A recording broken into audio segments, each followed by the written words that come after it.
ఆధ్వర్యంలో బీసీ సంక్షేమ సంఘం అధ్యక్షులు కృష్ణయ్య గారి పిలుపు మేరకు కలెక్టర్ కార్యాలయం ముట్టడి ధర్నా నిర్వహించడం జరిగింది.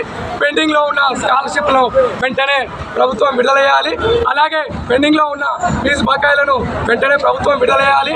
అదేవిధంగా పెరిగిన ధరలకు అనుగుణంగా స్కాలర్షిప్లను 5,500 నుంచి 20,000కు పెంచాలి. అదేవిధంగా ఇంజనీరింగ్, ఎంబీఏ, ఎంసీఏ తదితర కోర్సులో చదివే విద్యార్థులకు ఈబీసీ విద్యార్థులకు పూర్తి రియంబర్స్మెంట్ ప్రభుత్వమే భరించాలి.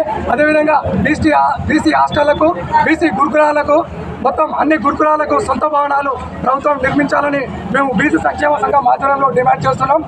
ఇదే విధంగా కొనసాగితే ప్రభుత్వం రానున్న రోజుల్లో పెద్ద ఎత్తున బీసీ సంక్షేమ ఆధ్వర్యంలో ఆందోళన చేస్తాం. అదేవిధంగా సచివాలయం, అసెంబ్లీ ముట్టడిస్తామని తెలియడం జరుగుతుంది. ఆయుష్మాన్ హాస్పిటల్ ప్రారంభోత్సవ ఆహ్వానం. జనగామ జిల్లా మరియు పరిసర ప్రాంత ప్రజలందరికీ శుభవార్త. మన జనగామ జిల్లా సూర్యాపేట రోడ్లో ఆయుష్మాన్ హాస్పిటల్ నవంబర్ 28 ఉదయం 9:26 ప్రారంభిస్తున్నామని తెలుపుటకు సంతోషిస్తున్నాం. కావున తాము పాల్గొని మమ్మల్ని ఆనందింపజేయగలరని ప్రార్థన.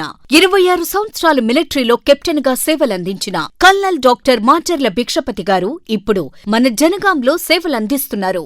కావున ప్రజలందరూ వారి సేవలను కొనియాడాలని తెలియజేస్తున్నాం. నవంబర్ 28న గొప్ప ప్రారంభం. Ayushman hospital, Suryapet road, Janagama.